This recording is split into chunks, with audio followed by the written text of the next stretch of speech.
you have an opportunity to say that when we go live. So thank you all very much.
are watching Atlantic TV 24/7 Entertainment from our studios located in Marabella, South Trinidad. Be sure to join us for the hit show Dogler Politics with Arnold Roberts. This show is on Wednesday and Saturday at 7:30 p.m. You can also catch Victor Roberts live in the afternoons from 6:30 p.m. Atlantic TV. The best.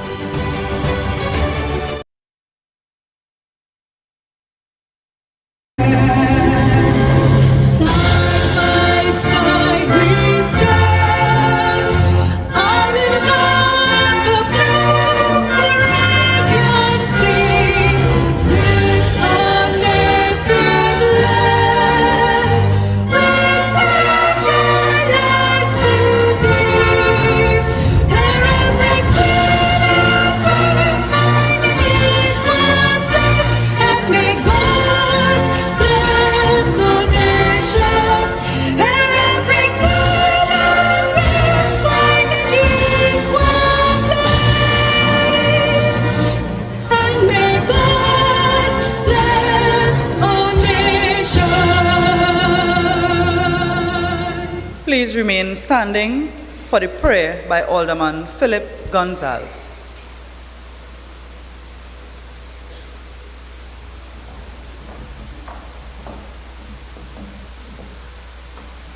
Your heads are bowed, eyes are closed.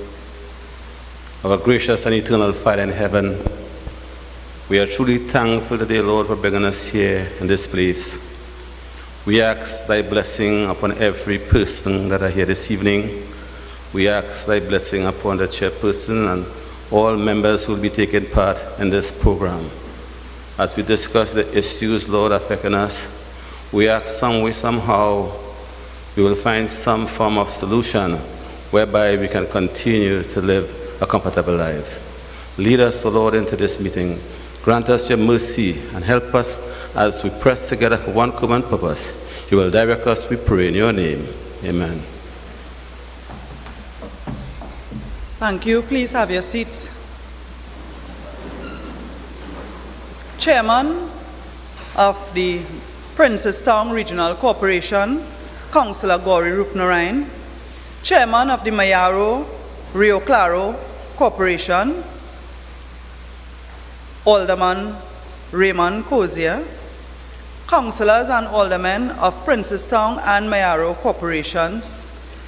Members of Parliament, Michelle Benjamin, Dave Tanku.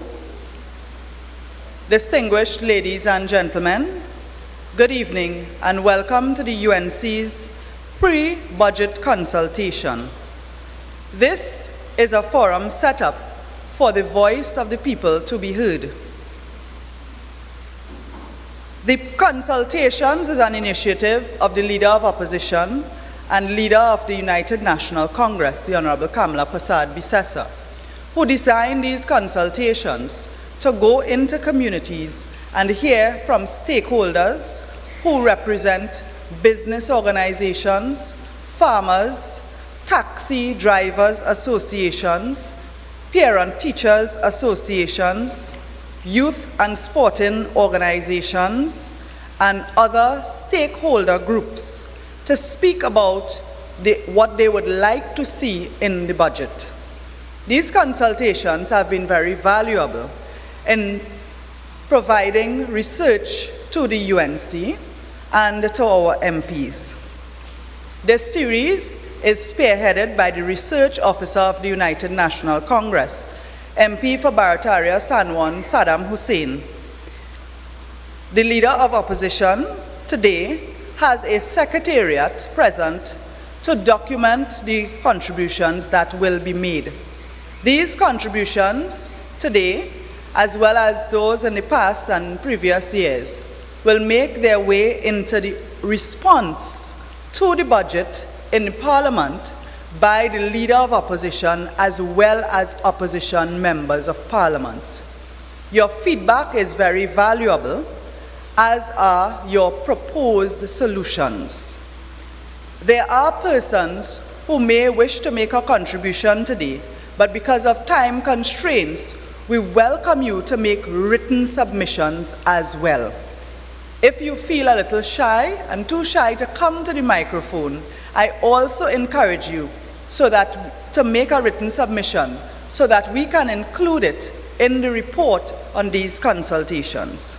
This series was launched at the Chaguanas Borough Hall, where we had the Chaguanas region and the Couva Tabaki Talparo region, and it was launched on Thursday of this week. I must say that on that day it rained heavily. We had one of our stakeholders representing a farmers association who asked to speak early to leave because his garden was flooding out. We had a number of people who drove through flood to attend, and that venue was filled and overflowing. So the reception to this consultation has been very good so far. But today is the day for Princestown, Rio Claro, and Mayaro region. I urge you not just to listen, but to take the opportunity to share your thoughts on what should happen in the budget. This is a democracy. The money that is requested or required to fix the ills in society come from your pocket, us as citizens, taxpayers' dollars. So today, I urge you to have your say and speak up. In this region, our regional corporation is headed by a councillor who is very much on the ground. Sometimes he will stay in the background, but he has been a fighter in local government. He served as a councillor for many years. He's still the councillor, but he is now the chairman of the Princestown Regional Corporation. I want you to welcome to the podium Chairman Gauri Rupnarayan.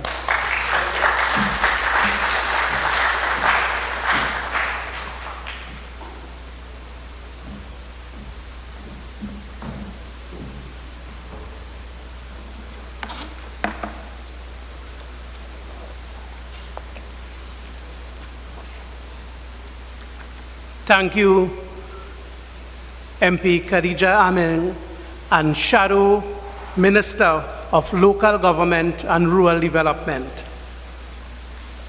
Member of Parliament for Urupuch West and Shadow Minister of Finance. Member of Parliament for Maruga Tableland, who we are in her constituency this evening. Chairman of the Rio Claro Mayaro Regional Corporation and members of council of the Rio Claro Mayaro Regional Corporation, members of council of the Princestown Regional Corporation, ladies and gentlemen. I want to welcome you all this evening to the region of Princestown. At the Tableland High School, which is in the electoral district of Hindustan St. Mary's. Sad that I have to welcome you in a school that you will see now with no walls to the back, but you, the people of Tableland, will remember when the school was built, when the present leader of the opposition was the Minister of Education. We was fortunate to have this school built. Sad to see it in the state that is it in now. But at the Princestown Regional Corporation, we as a committed council and committed to the people, we continue to try our best. Every councillor, we work as a team to ensure that the burgesses of the region of Princestown is properly well served.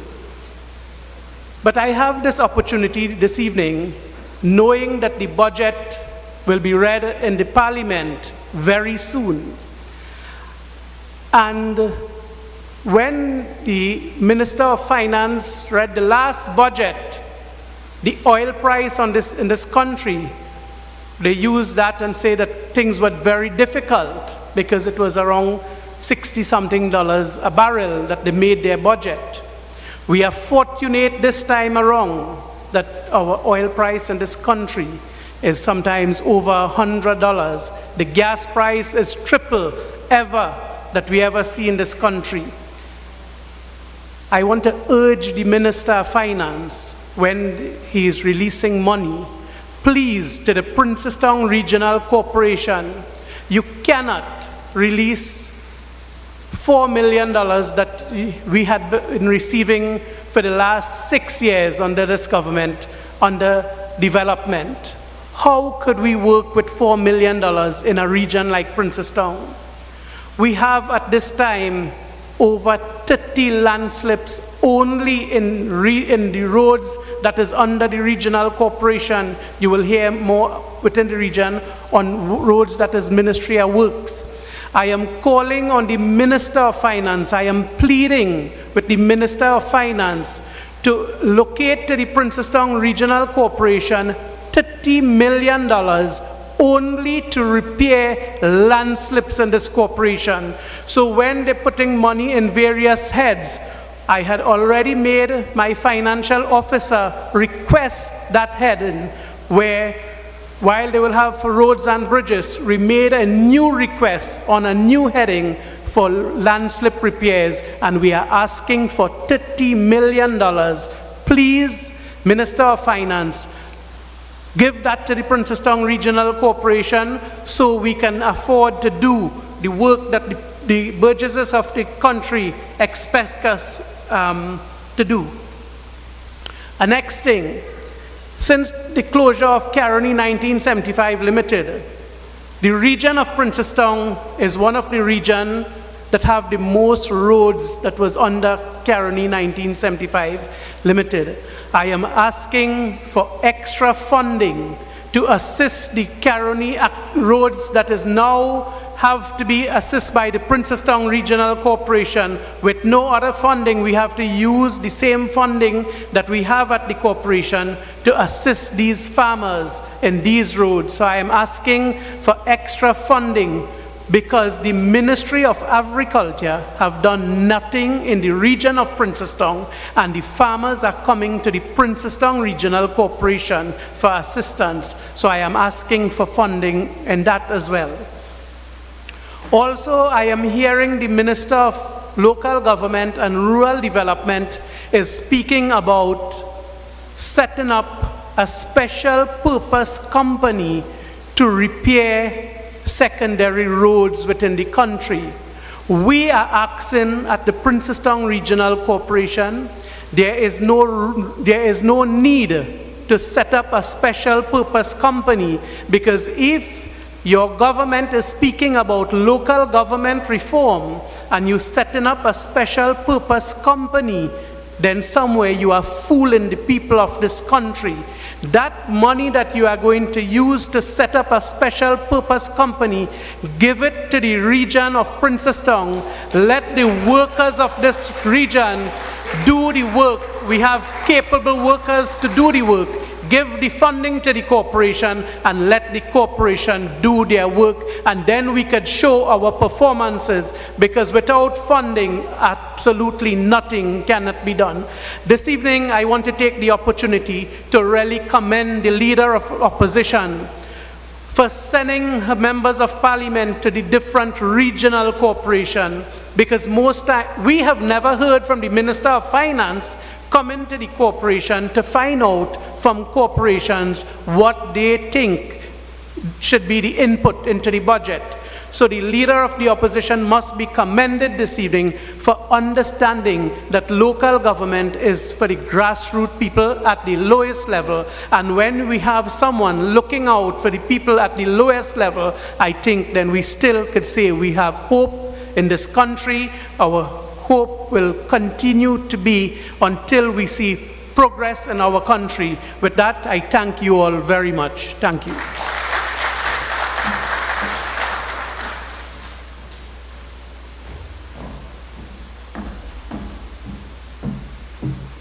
So that was our Mayor of Princestown region, and we'll now have the Mayor of Mayaro Rio Claro region. This is a man who represented at local government level under the NAR. He created history by winning the Guayari seat away from the PNM. In 2010, he returned as a UNC candidate and again broke the record by winning the Guayari seat. This time around, he is an alderman and he is the chairman of the Mayaro Regional Corporation. Please welcome our Mayor of Mayaro, Rio Claro, Alderman Raymond Cozier.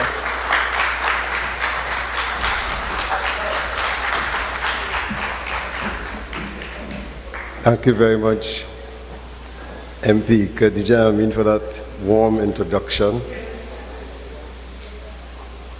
First Citizen Chairman Guri Rupnarain, members of Parliament, MP Dave Tanku, MP Ms. Benjamin, MP Khadija Amin, my members of council of the Mayaro Rio Claro Regional Corporation, members of the Princestown Regional Corporation, specially invited guests, pleasant evening. Firstly, I want to join in commending and recognizing our political leader for this initiative of not only holding on to her responsibility of representing the people of Trinidad and Tobago, but also understanding the need to hear from the people of Trinidad and Tobago, so that when she speaks and her members of parliament speak in the parliament, they are not only speaking on their own behalf, but they are truly representing the cause of the people, because we got that opportunity to be heard. So, hats off to our leader. In my short time here to address what, as chairman of the Mayaro Rio Claro Regional Corporation, what I would like to see in the upcoming budget. Firstly, I want to say that the corporation, the Mayaro Rio Claro Regional Corporation, is an employer and is a service provider. The corporation depends on central government to release funds to provide all the services, to provide the services of wages and salaries, to provide for maintenance of vehicles, to provide for maintenance of local roads and state traces, to provide for maintenance of recreation grounds, cemeteries, parks, and all the daily services that our citizenry is in dire need of. The corporation has the responsibility through the representatives at the local government to provide. The corporation generates revenue. Our corporation generates about $400,000 to $500,000 for a year. That is just a drop of oil in the ocean.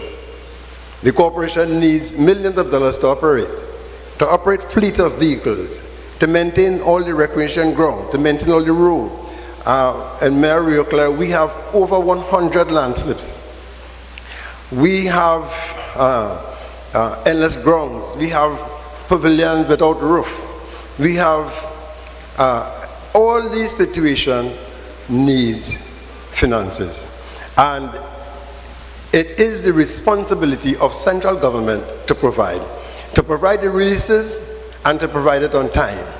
So to start with, my councillors are hindered drastically.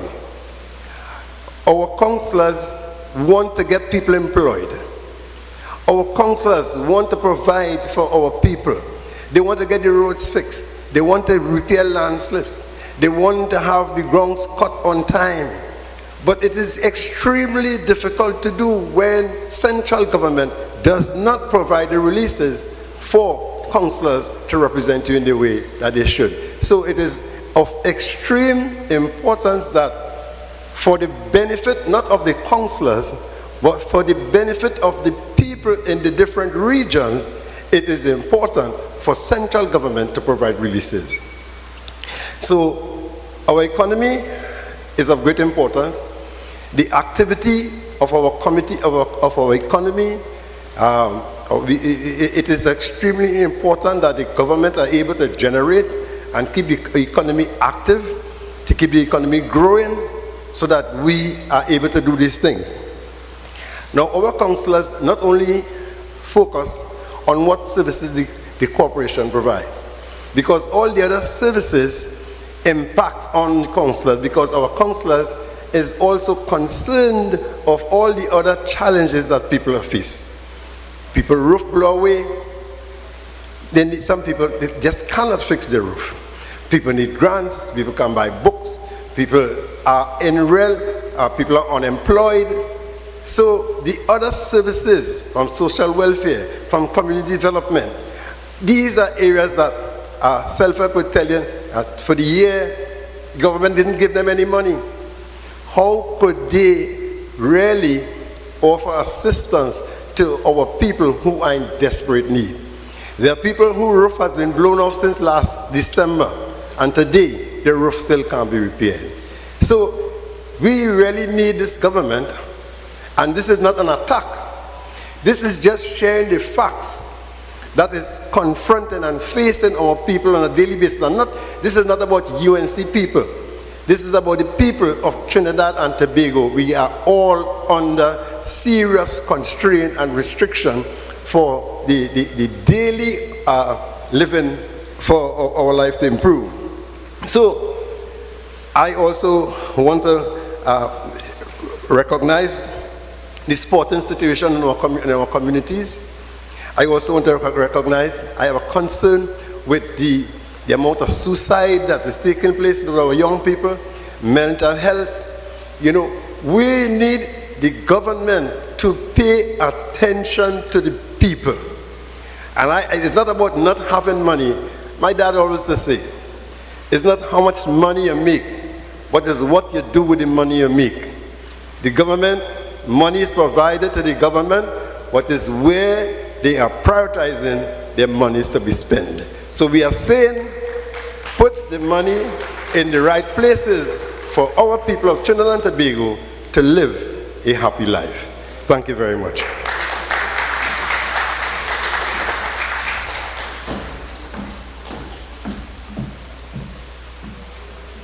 When you hear the passion of our local government representatives, it reassures people that we in the United National Congress will continue to fight for you. Today, while we have presentations from our elected representatives, particularly at the local government level, we also have stakeholders from various interest groups within the Mayaro-Rio Claro region and the Princestown region. At this time, I would like us to hear from Mr. Ravi Suryadevara,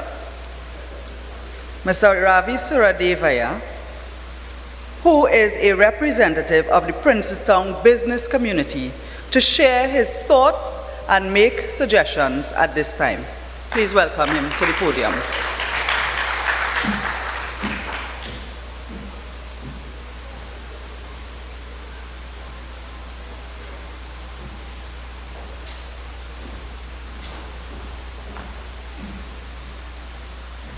Good afternoon, everybody. Chairman of the regional corporations, councilmen, members of parliament, distinguished guests, ladies and gentlemen, a pleasant good afternoon to you all. My name is Ravi Suryadevara. I live corner King and High Street, Princestown, Tilak Singh's building next to Unipec gas station. And I was asked by Councillor Ramdan and the chairman to give a perspective, a business perspective, for this title behind me, Budget Consultation.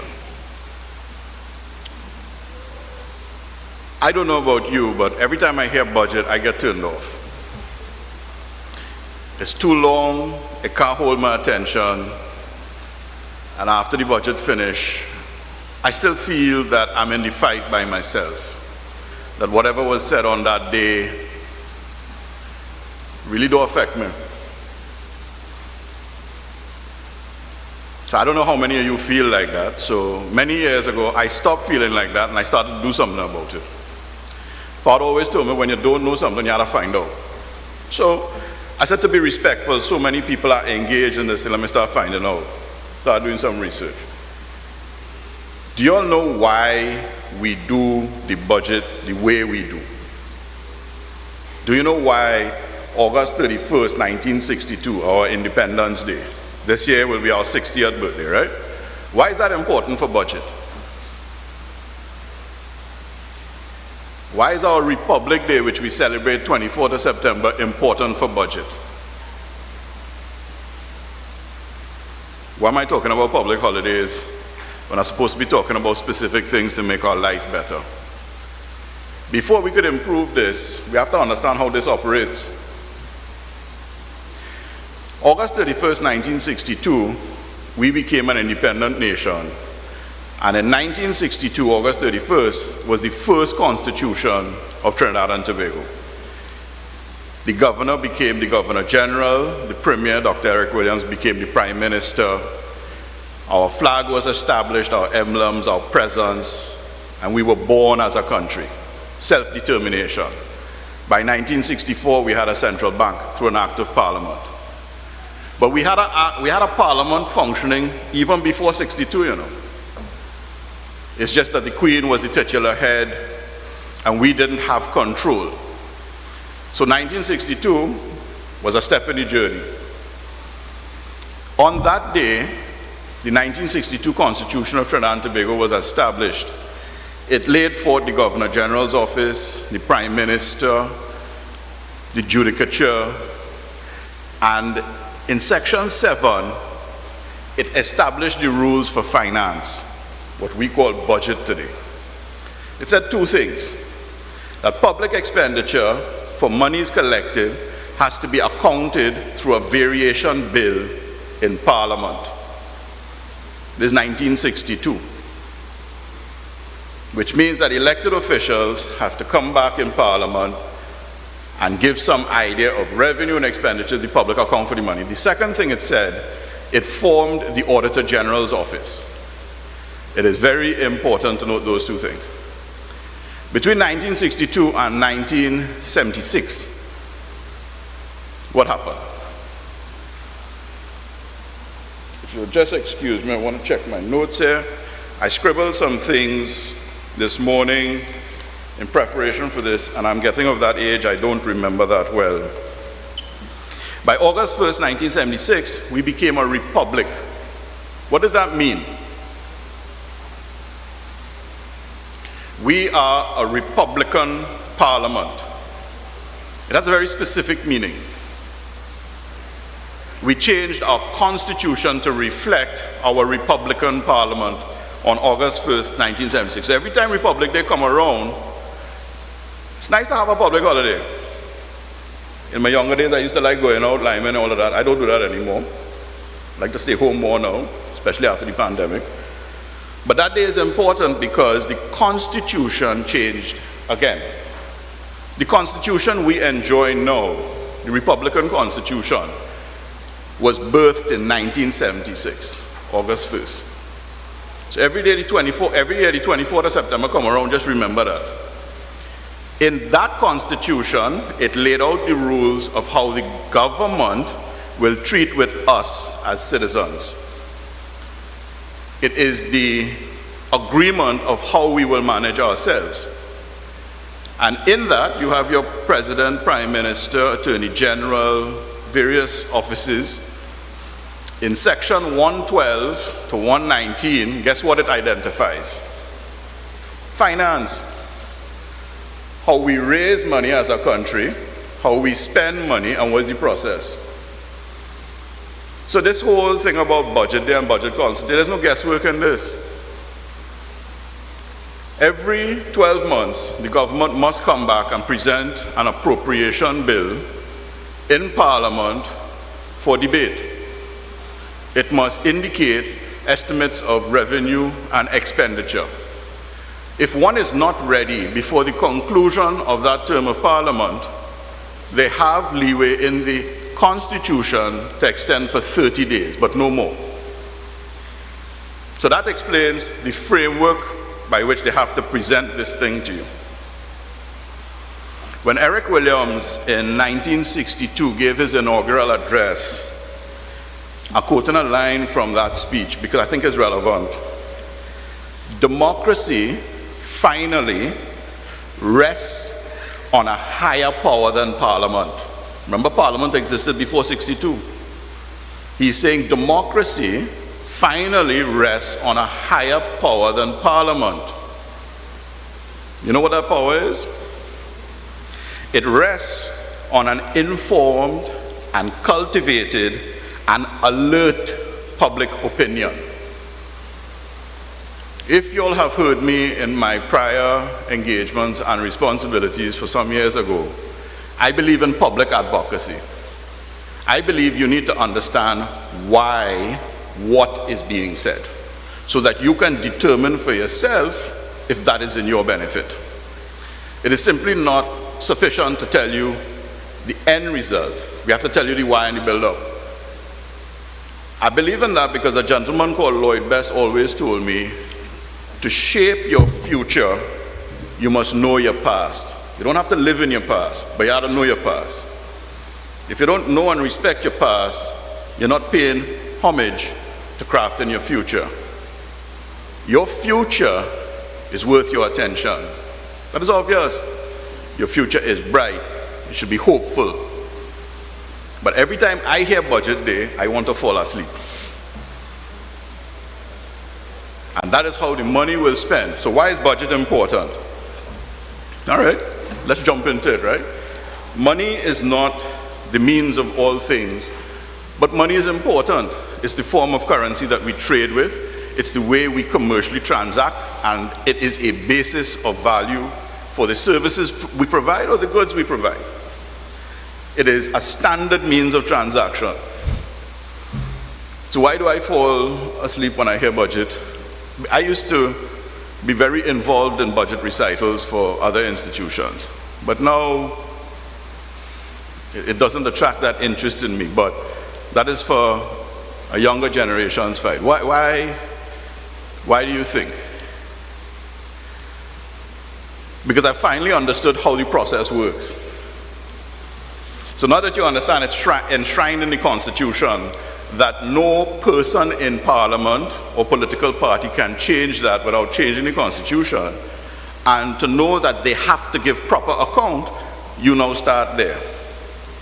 The Ministry of Rural Development and Local Government, in the revenue and estimates provided at last year's budget recital, said rural development and local government, where our esteemed regional corporations fall, was allotted $2.1 billion out of $49.7 billion total.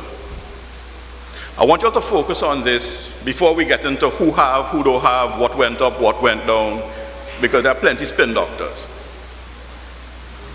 So you got a little bit about 4% of everything the government collected and wanted to spend in 2022 assigned to local government.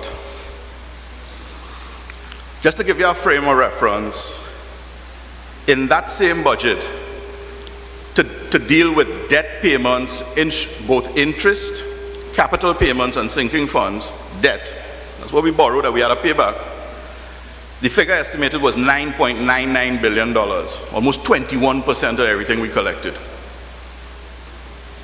Throughout my years, I have been a proponent for small government footprint because Trinidad and Tobago cannot afford to have a large government footprint. Our landmass is not large. You will crowd out the private sector. You will crowd out citizenry engagement. So we get 4% for rural development and local government. Okay, let's drill down on that a little bit. Does that mean Princestown and Mayaro getting 1/14 of that each? The chairman will tell you they don't get that. Do you know how much Princestown was allotted last year? And I stand corrected, chairman, right? Take a wild guess. I say in billions with a B. You know how much the Princestown Regional Corporation running on? And please forgive me, my lord, I did not investigate Mayaro, giving the perspective on this side. $73 million. All you wake up yet? All you wake up yet? Wait a minute. When they do this, how they do this? What are you talking about, boy? You know those big, thick books they print every budget day? That I keep telling you, I just fall asleep. I just fall asleep for a reason because I just read them. Fine print, that's why my eyes is going bad too. But you have to read, you have to edify yourself. What did Dr. Williams say when we got independence? The higher power than Parliament rests where? It rests in an informed and cultivated and alert public opinion. Nobody going to do for you what you should be doing for yourself. And in my case here, I'm telling you, just read.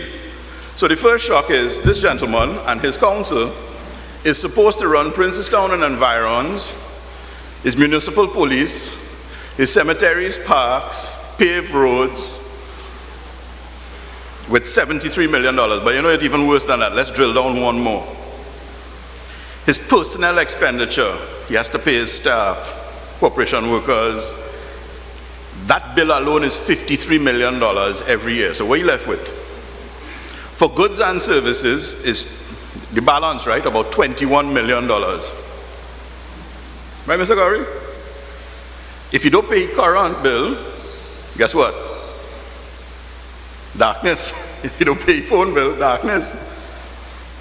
So what is he really left with when you, as a Burgess, walk inside his office and say, boss, I have a problem with water. I have a problem with current. I have a problem with alarm slips. Garbage is not being picked up. All legal responsibilities of the Princeton Corporation. Worse yet for him, and I have never done it. I walk in his office and I say, I can't take this in. Yep.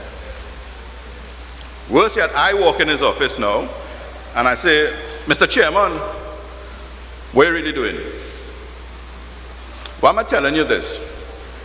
I believe my public officials are there to help me, in spite of some of the headlines I read. Yes, there are some bad apples, but listen to me. Just because a few human beings are bad doesn't make the entire human race bad. So I give them the benefit of the doubt up front and I give them the benefit of the engagement. But I also now understand how constrained they are. So my request from a business perspective is very simple. We have an escalating security issue in and around Princeton and environs. So you know what my solution was? I got active in the police council, and when the commissioner of police comes down, he hears my mouth. We don't have cars, we don't have response. There's only so much your public officials can say. I think you as the Burgess will need to support them in magnifying what they say on your behalf. People have to hear. That's the first thing, right? The second thing is, have to make reasonable requests. Because we can shout at the chairman all we want, but there's only so much they can do. The increase I would like to see with the windfall Trinidad and Tobago will collect this year because of buoyant energy prices, which, mind you, is not sustainable. So don't get accustomed to that.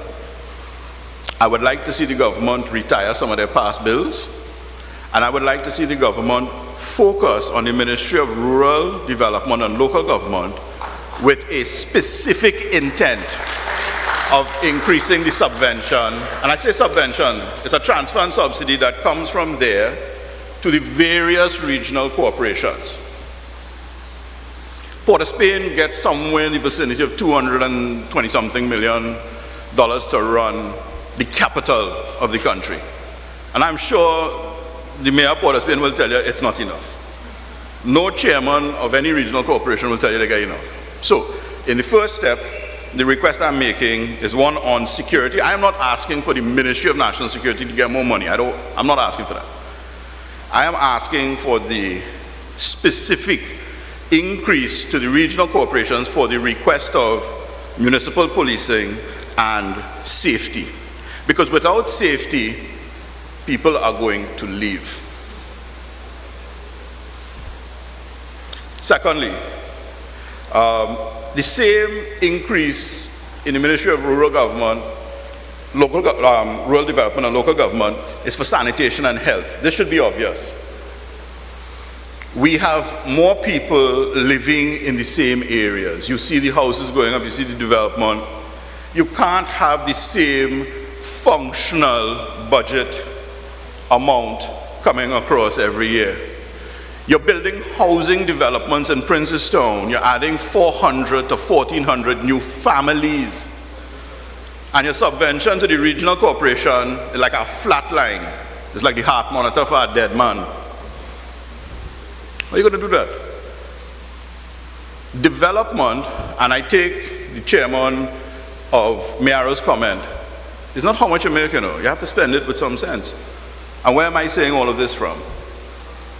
Each of you stands of your own accord, with your own pride, and you go through every day the same way my mother and father taught me, and the same way my mother and father still do. So what good is it? If it is good for us and our personal household, shouldn't that discipline be reflected by our government? But I'm telling you, it's not a request, it's in law. The Constitution requires this of them. But when you're not engaged, and when you're like me, you might fall asleep when you hear budget day. That's when we start to lose the fight. So my suggestion is, beyond those two things, there needs to be some level of development, recreation, maintenance. There's a reason our neighborhoods look the way they are, because there's no investment. The further you go from Port of Spain, the efficacy of public goods and services does this. It just falls off, the potency. Now, I don't know if that's by design or intent. That's just how I feel. A road that builds in Port of Spain and a road that builds in the countryside, not the same oversight, not the same interest. But here's my point. We are the labor force of Trinidad and Tobago. You have connectivity issues where we need to get work. We're part of the tax base. We need to work to pay our bills. To do that, we need to be connected. How are we connected? Well, we don't have a train. I can't afford a helicopter. So I have to take a car. And what does a car drive on? Roads. What are roads good for apart from taking us to and fro? The goods and services we need in our communities, for our groceries, laundries, whatever. Where do they come from? Don't delivery trucks have to come in? So what, every time I need to eat something or buy food, I had to leave Princestown and go Sando? What are you telling me? I did it the other way, by the way. After I got married, I used to live in Port of Spain. Came back from studying. My father made a right at the Piaco traffic lights, went to Dabadi. After that, I met a lady, got married, and bam, I in South for the last 20 years, right? Yeah, best decision of my life. Somebody record this and send it to my wife too, huh? Right. No, but it's the best decision of my life. I live better in South. I live better in South. Don't get me wrong. I am like you. I want more. I want better. It's not that I don't devalue money. I think money has a place. You have to respect it. You should be ambitious. You should want to progress. You should want to live in a neighborhood where people's households are progressing and just not yours. You should want to live in thriving communities. But my point is, since coming back south, this has been one of my advocacy positions as a citizen of Trinidad and Tobago, not in any of the hats I wear. So please do assign these comments to, if you see me on some other place, it's not them talking. We have to do for ourselves as we have been doing for ourselves. And we have to aid the local institutions, and we have to find mechanisms to work with the system to eke it out a little bit more. If we go, and in the case of Princestown, from 73 million to 150 million in 1 year, How many people do you think will benefit from that? For 14 regional corporations to get $70 million more, let me say $100 million more, it's $1.4 billion. Is that a large amount to see about 1.4 million people? With all these mosquitoes flying around, maintenance of these parks is not becoming an issue? With all the climate change mandates on a local level that there's more rainfall and there are more effects, we as a people need more help. And that's my argument for you all. My time is up, I'm being waved off. If this was of service to you, even if one of you all get a little interest, and you change the course of your dispensation, I would encourage you to encourage others. The way we win is by being informed and not giving up. Thank you very much for your attention.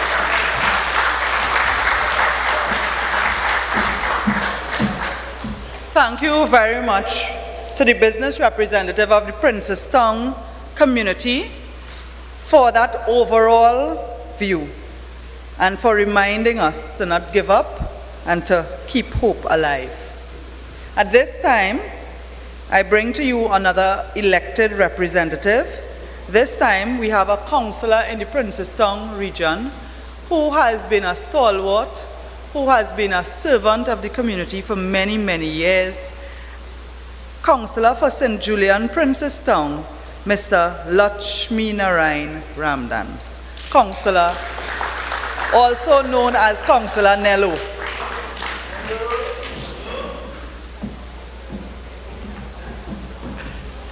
Thank you very much, MP Khadija Amin. I would save all the protocols because the time is limited. So, Chairman of the Mayor Rio Claro Corporation, Chairman of the Princestown Corporation, other members of Parliament, ladies and gentlemen, my colleagues, councillor.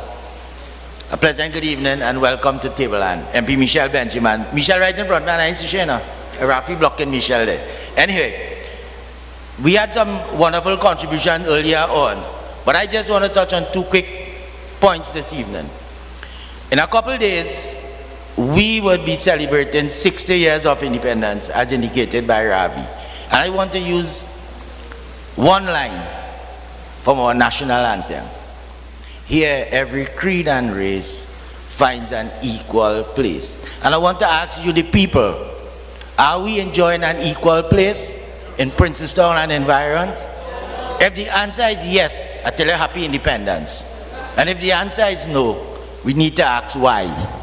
And the why is it because we in Princestown and the southern area are represented by 3 members of Parliament and 10 councillors of the Princestown Regional Corporation that represents the United National Congress under the leadership of the Honorable Kamala Prasad-Bissessa? Is it that's why we cannot enjoy our place? Tell me.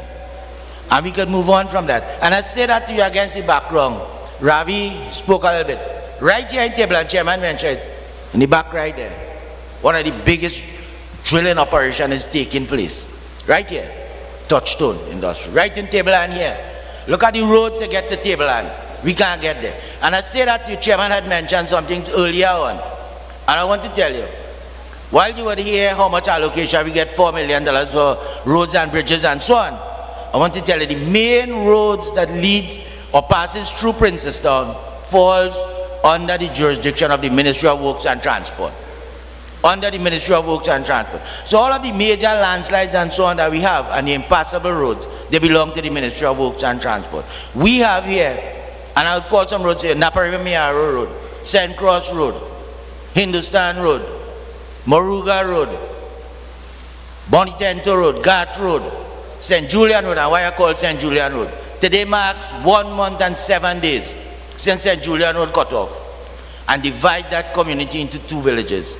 And not one word from the Minister of Works and Transport. And today I stand here and I call on the Minister of Works and Transport to ensure that we get funded, not the Princestown Regional Corporation, but the Ministry of Works and Transport allocate funding to develop that St. Julian Road to allow access. There's 2 schools in that area, walking distance, which takes you 2 minutes to take your child to school. Now the parents of that community has to find money to hire transport to take their children to the same school, which is 5 minutes behind the house. They have to find money to take their children to school there and take half an hour more transport. And I just raised that one as an issue to you.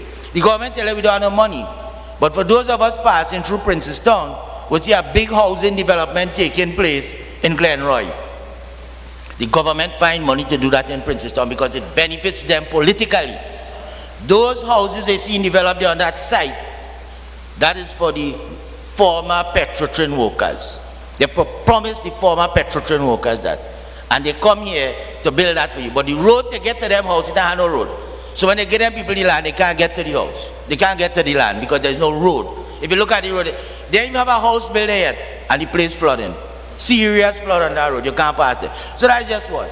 Somebody mentioned about the regional corporation and the security. And I want to tell you, Princestown is now the wild, wild west. If you know that. You can't come out your house after 6, and not even by daylight too. You get shoot down anyway, anytime in Princestown. They're shooting you for free in Princestown. Right?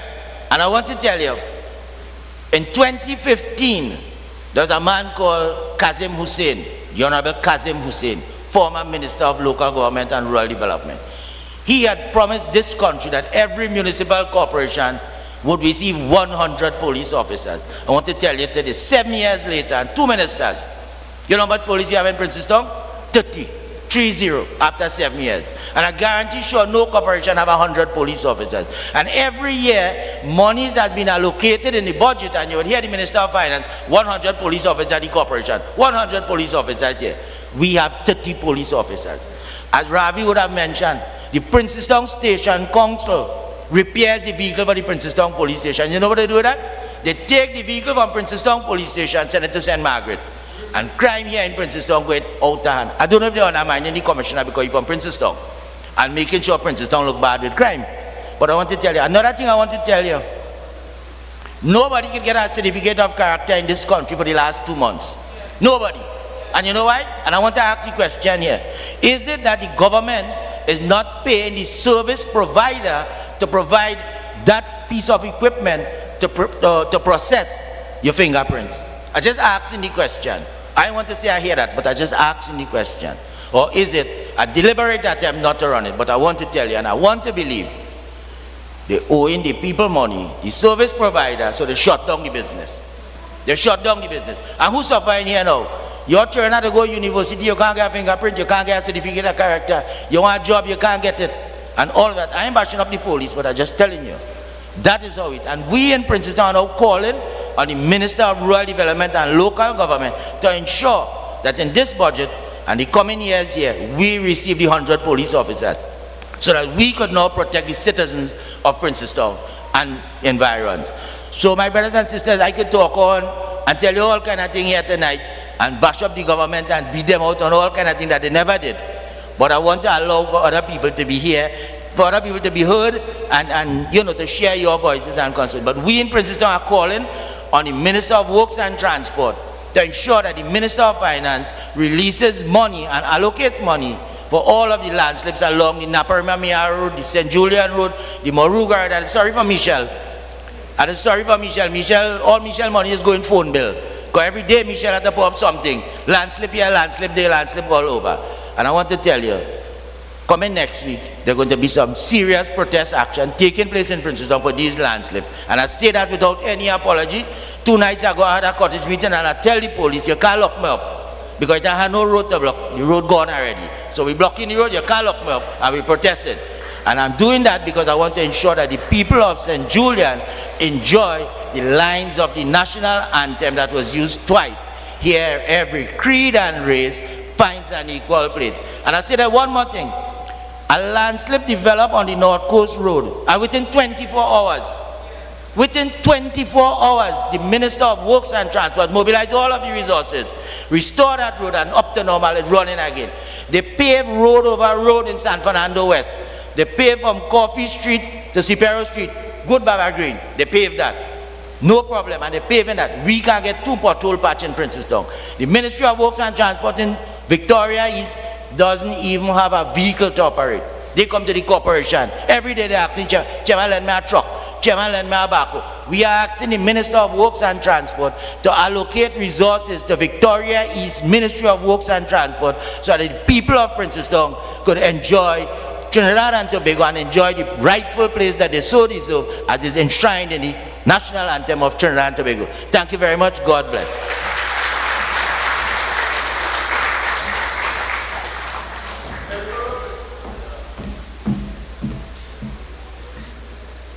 Councillor Nello. Please give Councillor Lakshmi Narayan Ramdan a round of applause. You see, local government is not just about road and drain and picking up garbage. National security and the safety of our citizens is also critical. The conditions of our roads also affect our safety, and I thank Councillor Nello for raising those issues. At this time, I want to welcome a man from the region of Mayaro, Rio Claro. He will speak on some farming issues. He is the president, he is a representative of the Navet Dashin Farmers Association, and his name is Mahadu Ramnarayan.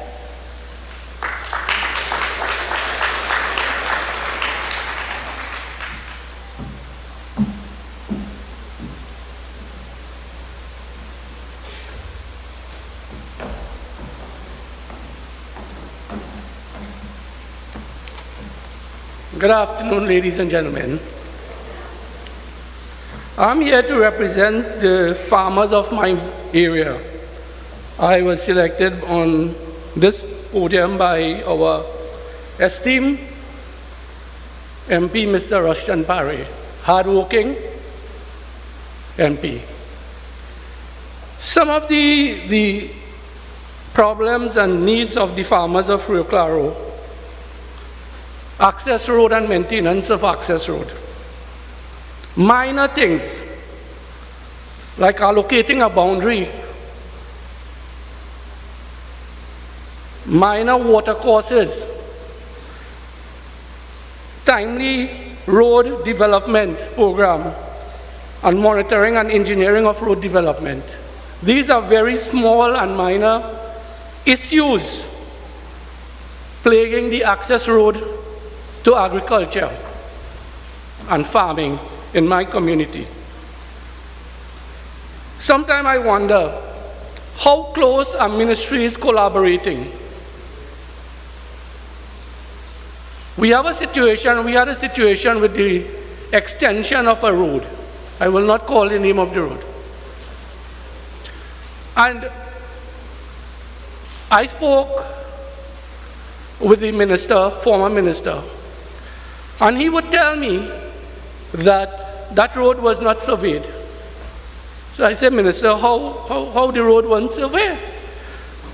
And I brought this to his attention. In 1995, those lands were surveyed, the plots were given out to the farmers, and the road must have been surveyed.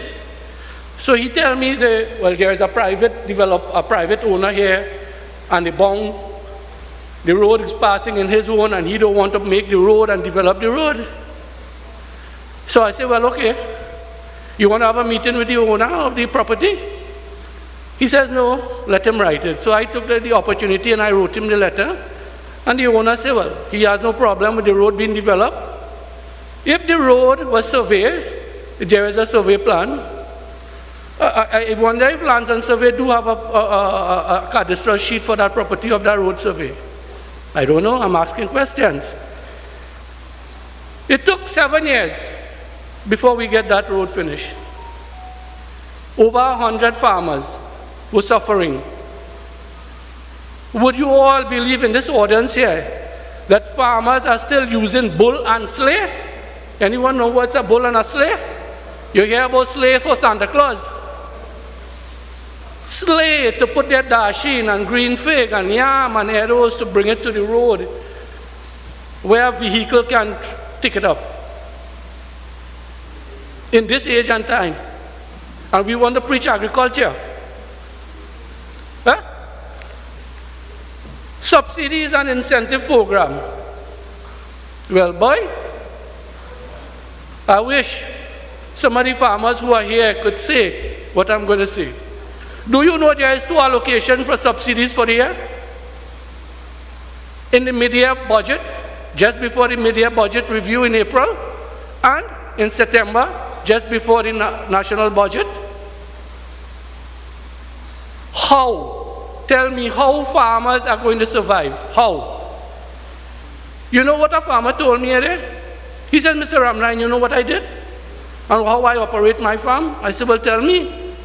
He said, I do have cash in big amount. He said, I will buy a power saw. And when I get the subsidy for the power saw, I'll put a little more and I'll go buy a mist blower. And when I get the subsidy for the mist blower, I'll go buy a chainsaw. And so he continued. And when you have to wait 6 months and 8 months to get a subsidy payment, how are you going to do? How are you going to function? Sometimes I wonder if these politicians, and sorry for my language, but I'm saying politicians, do know how important farming is and food is in this country. You can have all the ivory towers, and if you don't have food, how are you going to survive? And we see it in the last incarnation of this pandemic, how people were suffering for food. And we're seeing it now with the Ukraine and the Russia war, how prices are being jacked up. Everybody's saying the supermarket. Long ago when you hear about a budget, you're anxious. Now when I hear about a budget, I just only want to feel that they should have never existed. Because there's something going up and somebody going to have to pay more. The subsidized and the subsidy incentive program. And I was privy to this. Not all fertilizer is being subsidized. Why? Not all chemicals for the farming industry is subsidized. Why? Not all tools and equipment is subsidized. Why? And this is another one. Vehicles, pickups. Do you know all pickup vehicles are not subsidized vehicles? And when you ask the question why, just because of a small minor thing, because of the MGW. If your vehicle crossed 2,910 MGW, you are not allotted subsidy for that. If you buy a vehicle that have 3,300 MGW, you will not be given any subsidy. They term that as a what? A mini truck. So mini truck are not being used for agriculture? I want to ask. What is being used for? And we continue. Livestock. Look at the price of feed. Is there any subsidization on feed? Is there any subsidization on livestock building? No. So many difficulties. Life for farmers have become miserable. And yet still, we have so many farmers who are bending backwards and forward and bending and cutting their nose and face to feed the nation and to feed us as human beings. And we go again. Water development. What is being done to access water and to create availability of water for farmers? We have so many rivers, we have so many areas being flooded. What? Any retention pond? Any sluice gate? Nothing, nothing. And again I come back to, how come these ministries do development in roads and they would not involve water and they would not involve other infrastructure at the same time? While you are doing a road development, you can do water catchment, you can develop water crossings and put sluice gates to access for farmers to access water in the dry season. You know, one of the problems people always say, in the dry season, prices of food go up. Why? Why the price of food go up in the dry season? Because there is no water for farmers to irrigate. Irrigating system, when you buy irrigating system, they want you to put it on permanent. How are you going to put permanent irrigation system in a land when you have to use tractors to develop and to plow and to rotivate? How? Come on. These are the things that need to be developed and to be taken into consideration. To me, and this is my humble opinion, agriculture should be given the largest chunk of the budget.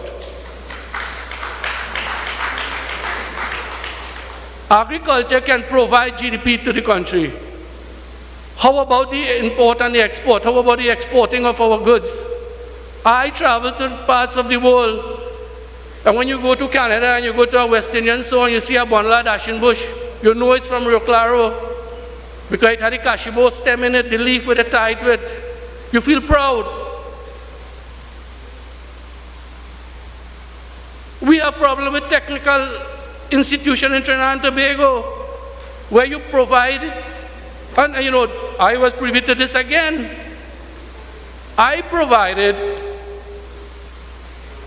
well, now Massey stores, with something called Kalalu Pack. Cooked dashing bush. Well, we call it dashing bush is Kalalu. And frozen pumpkin in 1 pound Ziploc bags. And they were saying, well, what do you do here? I said, well, this is a sample that I have. And I experienced it before I took it to them. I had prayers. And somebody dashing bush and somebody pumpkin remain. And we put it in Ziploc bag and we freeze it. And I told my wife, I said, 3 months after we're going to take it out. And 3 months after we took it out frozen. And after it thaws out, and you put it back in your pot and you hot it, it tastes unique. It has all the flavor in it. I asked Kariri to do a shelf life progress report on it. Up to today, nothing. Nothing. And we want to talk. We want to talk about agriculture. Everybody want to preach agriculture. And we go in again. Processing. As I now deal with the processing part of it and packaging. We have package houses that are sitting, doing nothing. A couple months, I think it's a couple of years, we had a farmer driving with a whole pickup van of tomatoes and giving out free. So I know my time is about. It's quite a lot yet, but I'll just touch on something in 2 minutes' time and I'll finish. Technical services from the Extension Department, none whatsoever. In terms of pest and disease control, where farmers have problem with tomatoes or pepper or something, and you call the Ministry of Agriculture.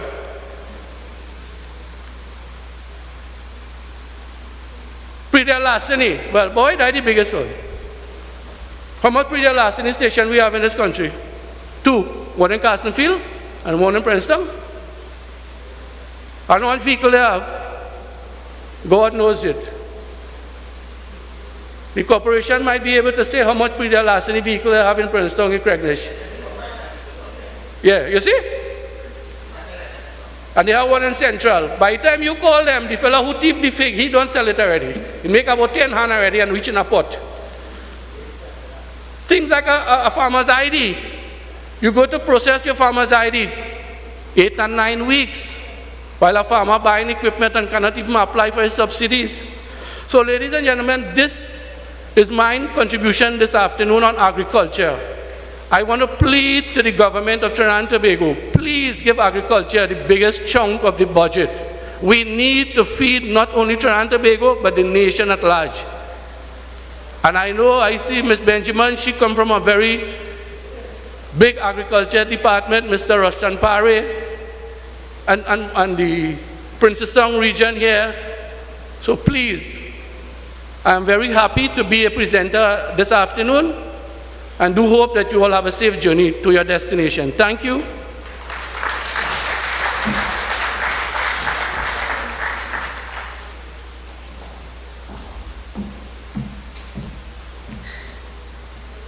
Mr. Ramnarayan had so much to say. Please give him a round of applause.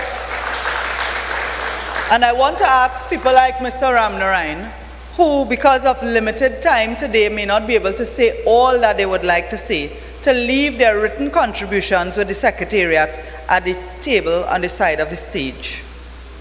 We continue with the voices of our stakeholders. And at this time, I want to invite to the stage a businessman from the Princestown Regional Corporation, Shazan Mohammed, to present a few of his thoughts and ideas.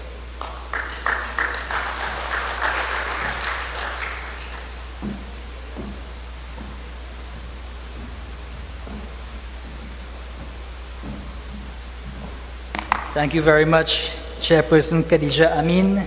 All protocols observed. Ladies and gentlemen, pleasant good evening.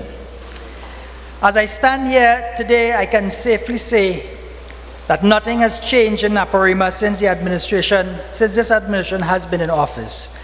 And I know we're speaking on behalf of the business, Iksha introduced me as a business person, but I want to also extend to that of Naparima as well. In 2022, constituents still complain daily about lack of water, bad roads, landslips, flooding, and the list keeps growing. Just this week, we saw constituents burning tires and protesting for days over bad roads. The government has always operated as if Naparima does not exist. But the constituents of Naparima are people too. I want to begin by highlighting the main issues, some of the main issues in Naparima. Let's start with schools.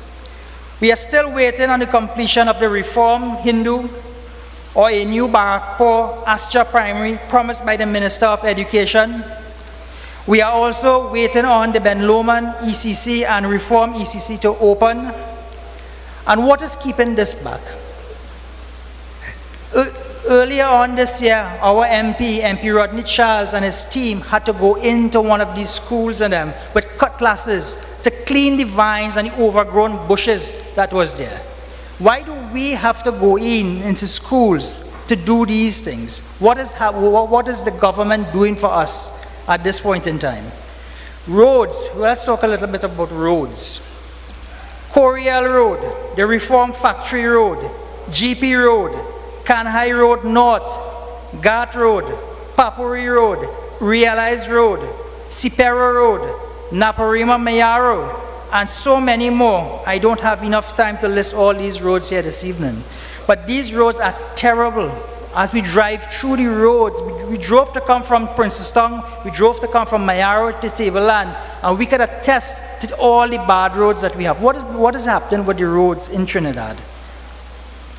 Representatives from the Barakpur to Princestown Taxi Drivers Association frequently voice their concerns concerning worsening roads, high fuel cost, and increased vehicle maintenance due to numerous potholes, which means taxi drivers are barely breaking even.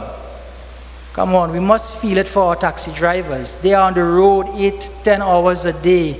We have to drive through. Just not too long ago, we could have dodged a pothole and passed in a good place. But now we have to choose a hole to go into. I saw Dr. Kirk Megu publishing all the potholes that we are seeing, cars halfway down inside of holes, sunken holes. Why? What is happening? What is happening with our country today? It is about time that the ministry conducts comprehensive surveys of roads and lands to encourage new road construction and home building in more stable areas. Sometimes we want to ask, where is our planning minister? What are they doing? Let's move on. I want to move on to farmers. We just heard the last speaker talk about farms, about agriculture. Predial larceny is one of the big things that concerns us in Naparima. It continues to rise in Barakpur and other areas. Farmers are still waiting for deeds for their 2 acres of land, which they were promised upon the closure of Caroni. How long has Caroni closed now? It's since 2003. 19 years, and we are still waiting on a deed. We're still waiting on a deed for our farmers to move forward. Let's move on again. We move on to flooding. Just Thursday, the rains came down and multiple areas in Naparima were flooded. It doesn't take much rainfall for rivers to overflow anymore. Now we are seeing areas that never flooded before, flooding now. Parts of Barrackpore and Williamsville are continuously affected by rainfall. It is about time that the Guaracara River be dredged to relieve constituents of constant flooding in that area as well. And these things I know we have been lobbying for the longest while, and it seems to be going on deaf ears. Water problems in Naparima. When will residents of St. Croix, Satar Avenue, Sahai Trace, Papuri Road, Kanhai Road North, Blackman Trace, Irie Village, Coriel Road, and Eccles Village benefit from a constant water supply? In this time and age, we still have people suffering for water. We move on to landslips. Well, I don't know which constituency has more landslips, if it's MP Benjamin in Muruga or Naparima. Landslips galore. Papuri Road is plagued by numerous landslips and potholes. A school teacher's home is on the verge of collapse due to landslips. Imagine someone tasked with a difficult and demanding job of being an educator can now lose a home because of a landslip. Sahai Trace is impassable from the St. Cross Road. Only 18 inches of the road is left, cutting off constituents and forcing them to use a different route. 18 inches we're talking about. Now what has been happening in this recently? We have been seeing that it's only when houses fall, then the government and then the administration will get involved and fix these landslips, or start to fix them. Sahai Trace is on the verge, so let's see what happens. But it's about time that proper geological, hydrological, and topographic surveys of lands and roads be done to understand why land is continuously slipping in certain areas. Again, we need planning. Where is the planning minister? Minister of Rural Development. We need to see them. We need to hear from them. We need to know that Naparima and everyone south of the Caroni is people as well. We move to unemployment. Youth unemployment is rampant in Naparima. And we all know that over the last years, we have seen hundreds and thousands of jobs, people losing their jobs. And what happens when that happens? We see escalation in crime. And we are all here, I am sure we all have something to say about crime. We all have we can all attest to someone who has been a victim of crime in this country. Crime is on the rise all the time. Our once quiet constituency of Naparima is now plagued with crime. So we are asking for more patrols. Recently, a family was brutally assaulted and robbed in the Irie Village area. And I say brutally assaulted and robbed. They were assaulted, not just robbed. So these are how bad our crimes are getting. Robberies are taking place day and night. Naparima, like every other constituency, needs frequent police patrols, motorbike patrols, and more community engagement with police and residents. My dear ladies and gentlemen, year after year, budget after budget, the same issues come up and the same issues continue to be a problem. Nothing has been done, nothing has been improved, or no real attempts have been made to fix the recurring issues in Naparima. And as I end here this evening, I want to endorse the call by both chairmen of the regional corporations for additional and sufficient funding so that they can supply the goods and services that is so needed for both of our constituencies and both of our corporations. I thank you.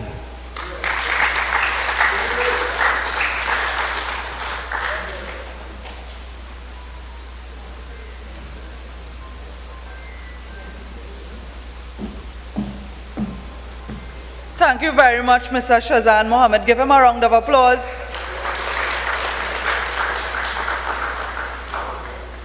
We have, at this time, I want to bring another stakeholder from the region of Mayaro, and this is Mr. Aldrich Geoffroy. Joffa. Mr. Ulrich Joffa. Where is he? All right, he just stepped outside, so I will move to the other person, who is Miss Whitney Pacheco. Whitney and her son manages Ale Pet Care, focusing on educating and caring for animals. She is from Bish. Her sister is also the founder of BPatch Educational Services, and she is also a part of that organization. But she's a young woman who has taken to service in her community through her NGO. And at this time, I want you to welcome her on the stage with a round of applause.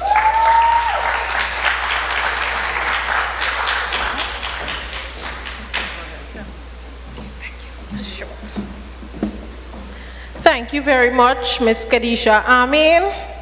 Pleasant good day to Chairman of the Rio Claro, Mayaro Regional Corporation, Princestown Corporation, councillors, and everyone else here today.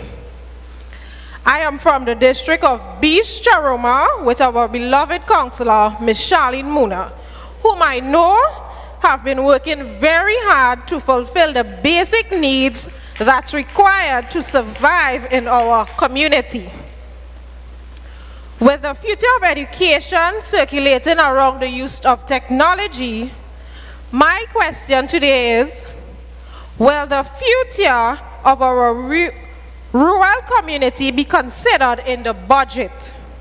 To be specific, will the ICT access centers be reopened? Our rural community needs to be trained in the areas of technology moving forward. These centers provided basic computer training for both the young and the old, free internet access on the compound for research purposes, also for photocopying of documents and other common areas within the said field. We are living in a society where everything is developing and advancing because of technology. Everything we do is linked to technology. So once again, I will repeat my question. When will the ICT access centers be reopened in our rural communities? Thank you.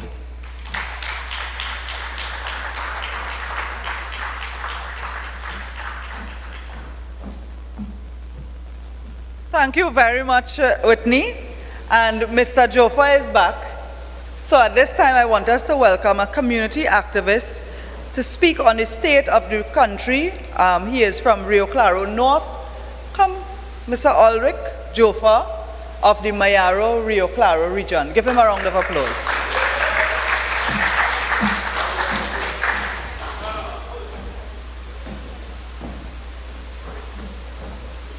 Good afternoon, ladies and gentlemen, distinguished guests, honorable councillors, alderman, chairman, Princestown Regional Corporation. Well, everybody knows the state of the country. I don't want to speak too much. We've seen what's going on with the country. It's real upset. Just imagine, I resign in Ministry of Works. Since 2016, we're supposed to get traveling.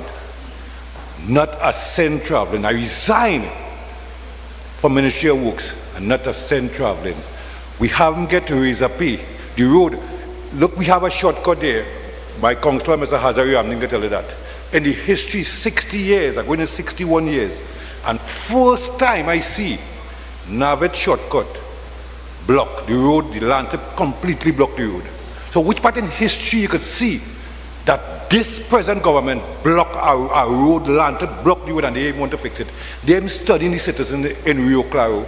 They have been studying the citizens in Rio Claro North. So you come this government, It's the worst, 61 years I have, is the worst government I ever see in the history of Trinidad and Tobago.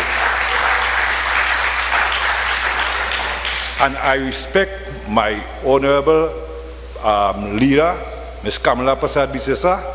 I respect her, and I will support the United National Congress. And I say, long live the United National Congress, long live the chairman, alderman, all the councillors of Rio Claro, Miaro Rio Claro Regional Corporation. I thank you.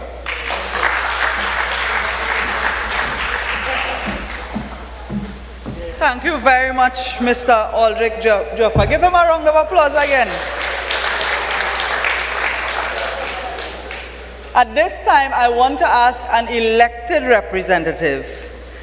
In the United National Congress, there are many young people who have offered themselves to serve.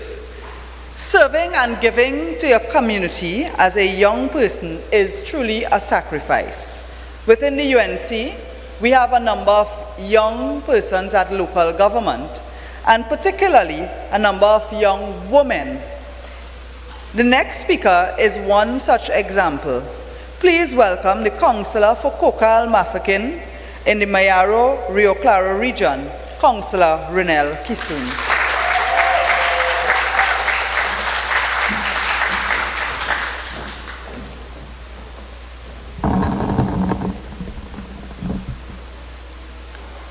Thank you very much to the brilliant Member of Parliament for St. Augustine, our chairperson, MP Khadija Amin.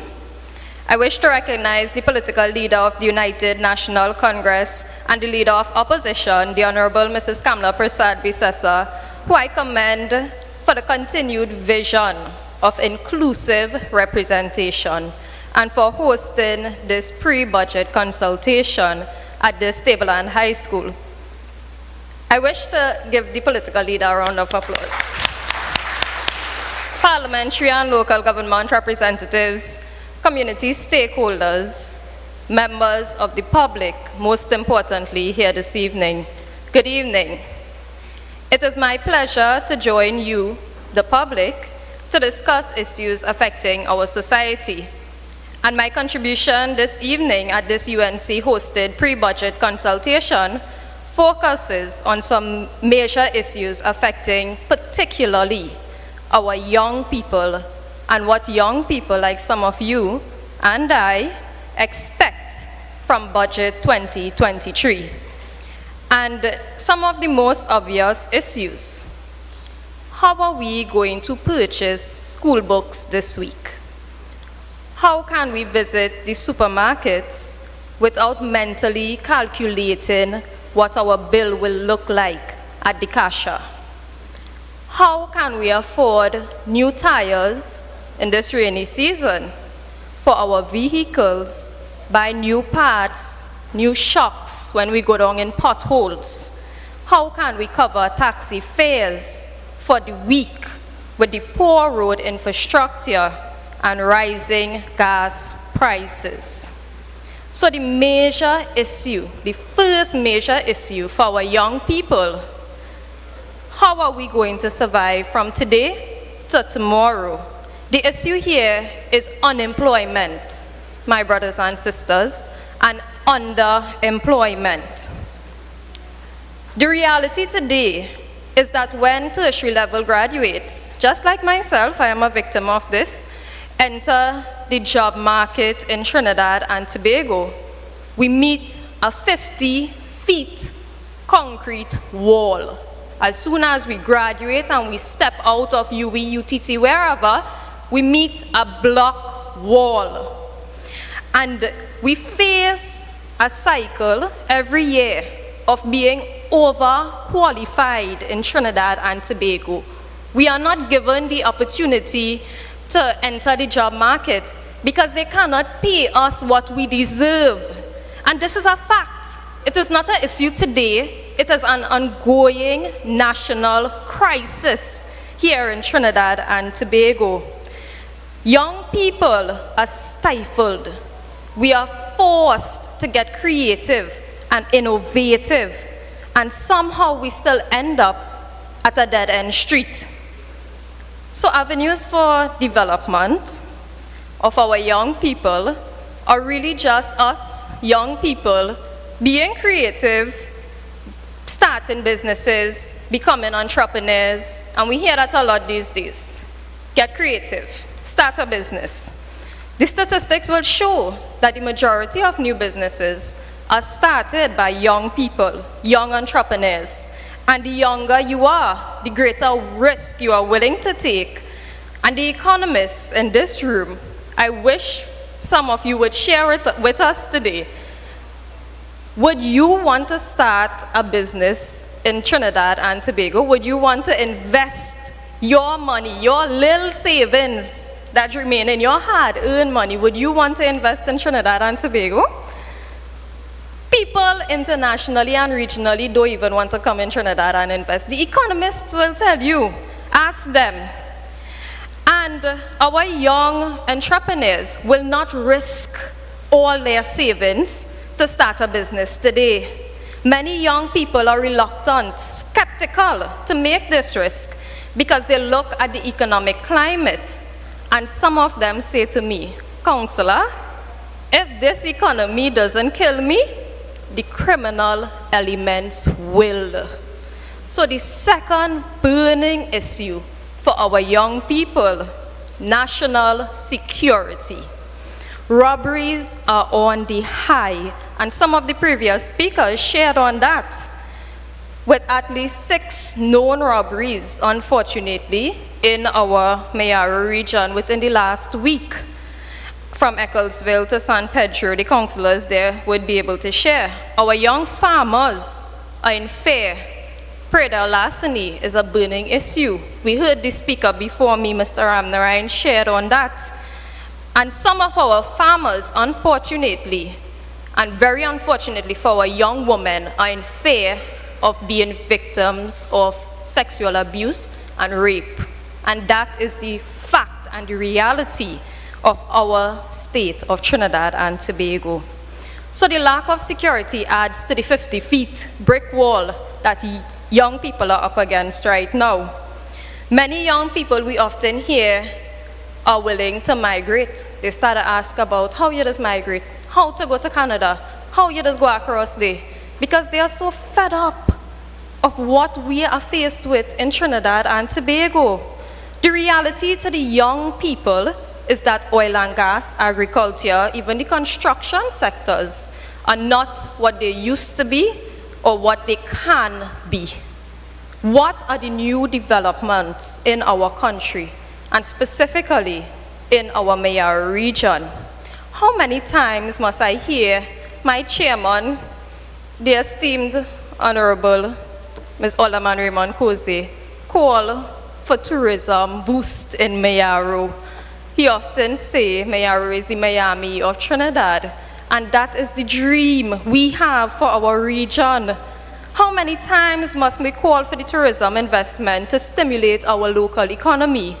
Even this last financial year, Chairman, the allocation for tourism through local government was 600,000. We are the last month of the financial year, and not $1. Chair, they send $1 first? Not $1 was sent to the Mayaro region to boost tourism. You could imagine that? The project earmarked for that 600,000 will undoubtedly create job opportunities and boost the nightlife in the Mayaro region. And these are the interests of young people in Mayaro. The interest of boosting our rosefish and ecotourism community from Kernaham Junction to Double Bridge. But when we are up against the 50 feet concrete wall, we are left frustrated, discouraged, depressed, and we feel stifled. This is the cry of our young people. And this brings me to my final point. The third concern by young persons, our mental health. The United Nations reports that 1 in 7 teenagers suffer from a mental disorder, with depression and anxiety soaring 25% in the last year. We would like to know what the government's plans are to deal with mental health and the national issue of an alarming suicide rate among young people. And the chairman mentioned that, as this is a growing concern in our Mayaro region. The government of present and even the government of tomorrow should take note of this new national crisis and what we can possibly consider a new pandemic in Trinidad and Tobago. As we know, what mainstream media will not show, we will surely see on social media. And from families across Trinidad and Tobago, we see thoughts of self-harm and growing anxiety. My brothers and sisters, I have a list here of 5 recommendations sent by young people, and I would like to share them as my time is almost up. The first recommendation sent in: invest more in connectivity and digitization. Expand vocational training programs to reach all communities in a non-partisan way. Expand the amount of field officers in the Ministry of Social Development and employ some young people as to decrease the backlog where persons will wait 2 years for a food card. Invest in young people in fishing communities like Mayaro. Give them packages allowing them to own and manage their own business as a fisherman, fisherwoman. Expand training and intake of young lifeguards, as we desperately need some, at least 5 in Mayaro. Invest through the regional cooperation in public conveniences so that local and international tourists can feel comfortable visiting Mayaro, and make home ownership affordable. I thank you.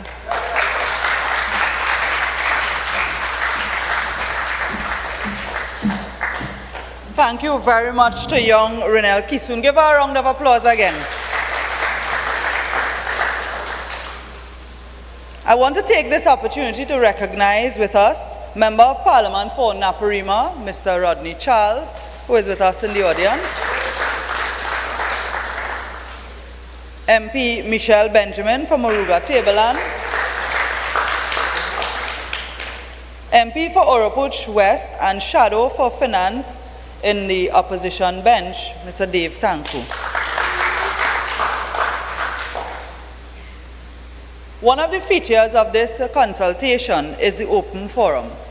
This allows any person attending to come forward and give a contribution on what they would like to see in the budget, or to speak about how their community has been affected by financial issues that could be corrected in the budget. We will go to the open forum after the next 2 contributors.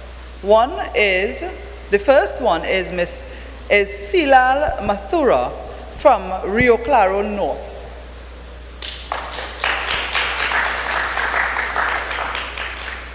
She gone outside?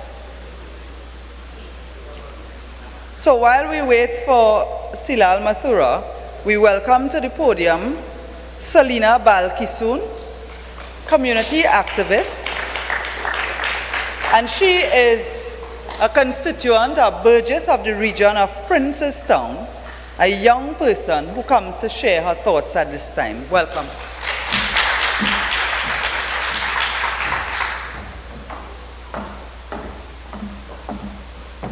Good evening, everyone. My name is Selina Balkisun. I am currently pursuing my bachelor's degree in criminal justice with a forensic science minor.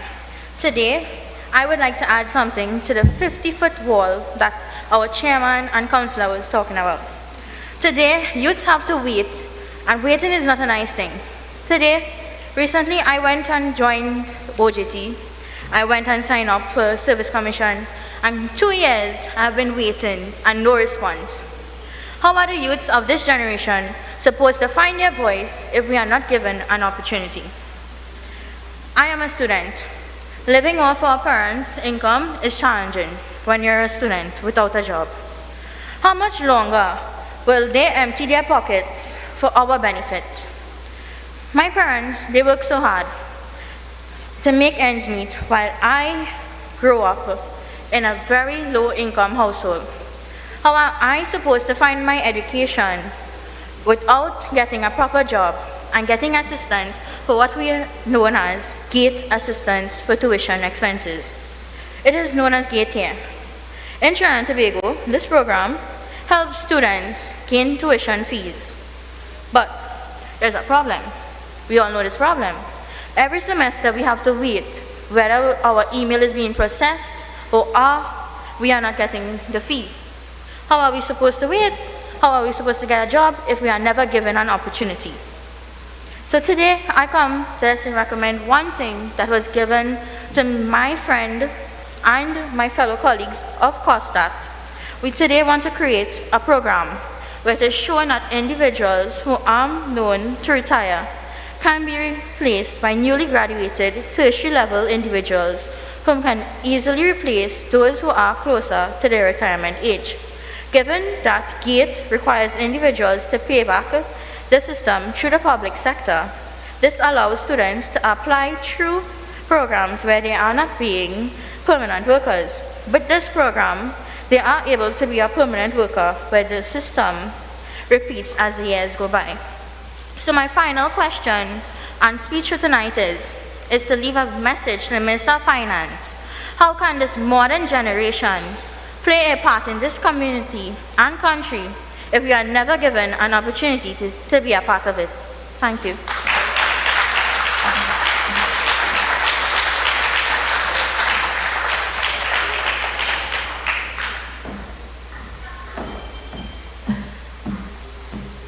So very well articulated. Give Ms. Selina Balkisun a round of applause. It is for people like her that we all have a duty to stand up. Young people who have the future of the nation at heart. So at this time, I want to open the floor. This is where you can raise your hand. Someone at the back, who is the person with the microphone? We have a microphone that will be brought to you, and that you can raise your hand to make your contribution. What I would ask is if you could just come to the front so the audience will see you. It might be easier for you to speak. You could just stand on the floor in front, wherever you are. Please say your name and the area you are from, and then go ahead and make your contribution. Good evening, ladies and gentlemen. I am Gregory Corban from Rio Claro, South Catskill. So I just have a few pointers here, What I would have really liked to see in this budget presentation this year is government urgently invest in a massive campaign of dredging and clearing of all major water courses and tributaries. That will, they will have to spend less on agricultural and houses, losses, them sort of thing. So more could be invested in things that is really necessary, because all that is a cost to government, and the more they cut costs to the government is the more we could get some other things, right? Another thing is the return of a sustainable book grant for students from vulnerable families,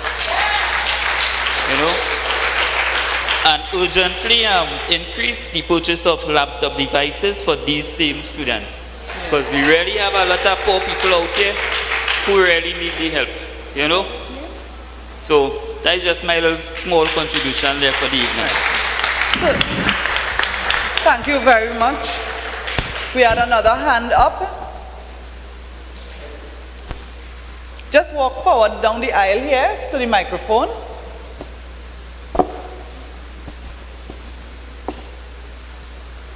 So come in the middle here where they could see you. Yeah? Say your name and where you're from. Hello, good afternoon, ladies and gentlemen. My name is Debian Mano from Rio Claro South. Well, my little point is that what I would like to do is to see that the government urgently consider a speedy recovery that is for the gratuity severest payment for retirement workers. Because sometimes retired workers have to wait like 5 to 10 years, sometimes waiting just because they to collect what they have to get. So sometimes even some of them die. They get sick, they die before they could even access any of their benefits. The cost of living is getting higher. The cost of medication is also high. Even dilapidated savings.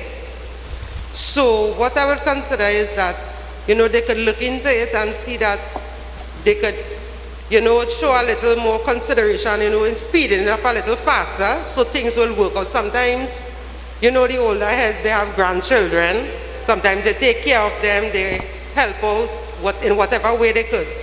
So I would like to see that the government could show a little consideration and try speeding up to assist these people of Trinidad and Tobago. Thank you. Just repeat your name. Just repeat your name for the record. Debian Manu. Thank you. We had another hand up. Silal Mathura, you come back.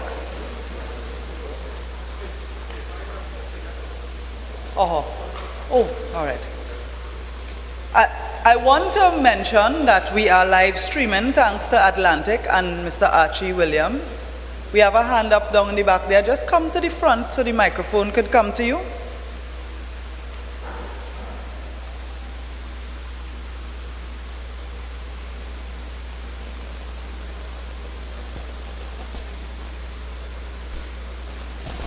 Good night, everyone. My name is Simon Singh from 15 Crosby Trace, Tableland. I have a complaint that the water by the savannah, it have no drain, and all the water is run and comes straight down by me, and it even starting to cave. And I would like them to look into it and to do something as soon as possible. What's the name of the recreation ground? Tableland Recreation Ground. Okay. It have the drain them close up, it have no culvert, all the water be running on the road, and it coming straight down by me. It have no drains on either side of the road. All right. Okay. Thank you. Now, before you leave, I would like you to give your telephone number to the secretariat there before you leave, right? Okay. All right. Can we have the next person? Thank you very much. Give her a round of applause. We have another young man. Come forward.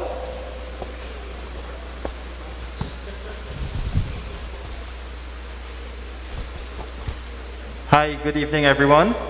My name is Randall Balak. I am the chairman of the current Cedar Hill Coordinating Committee. I work very closely with Councillor Sean to provide service for everyone within the current and Cedar Hill districts. First of all, I want to just go back a little bit in time, and I want to speak about a meeting that I first attended at Mr. Rodney Child's constituency office. This was one of the first police meetings that I attended. I think this was not last year, year before. And I was so inspired by what I heard in that meeting, the interest and intent from the TTPS. Sorry, it's stifling me. The interest and intent of the TTPS to provide a safer community, that I decided that within the Pitimoon region, the Pitimoon district, I would want to get the villagers involved, because there has been an uptick in the amount of crime and lawlessness, general lawlessness within the area. So I created the Neighborhood Watch Group for the Pitimoon Phase 1 development. Subsequently, I moved over to Pitimoon Phase 2, and I did the same thing across there. We've had numerous police council meetings at my location, and we discussed various issues. But the main challenge that keeps coming back from the TTPS personnel is lack of manpower, lack of vehicles.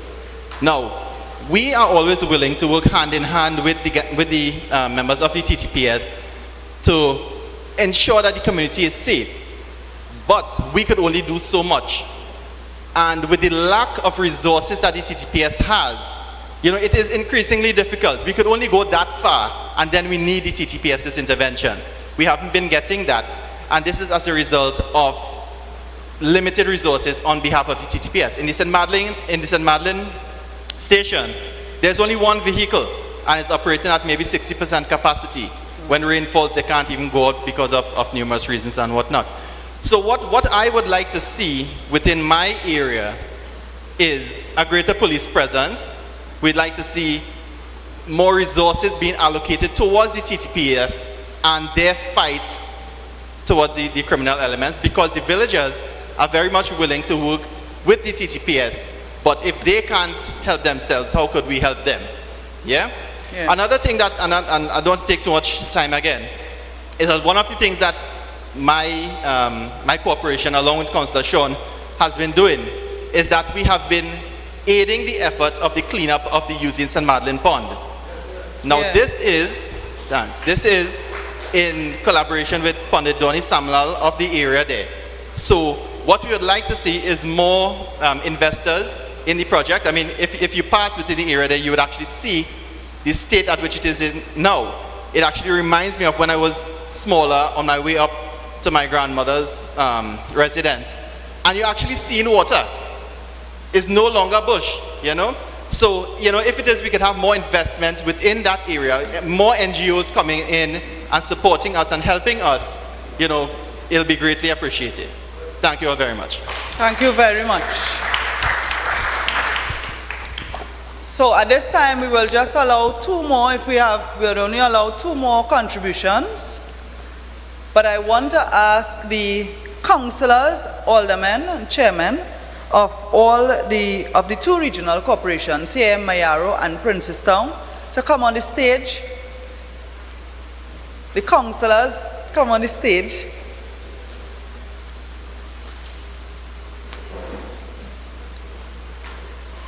Today's session was facilitated by our local government representatives.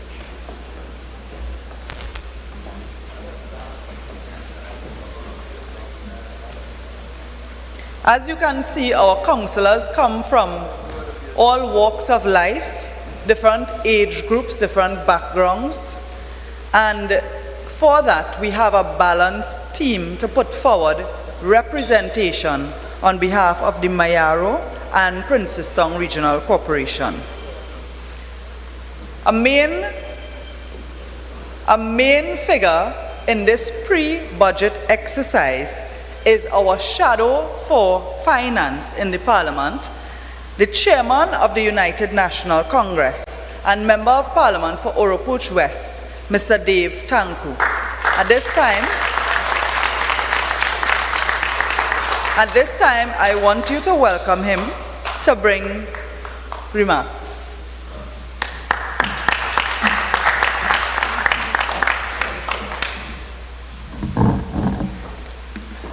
Good night, ladies and gentlemen.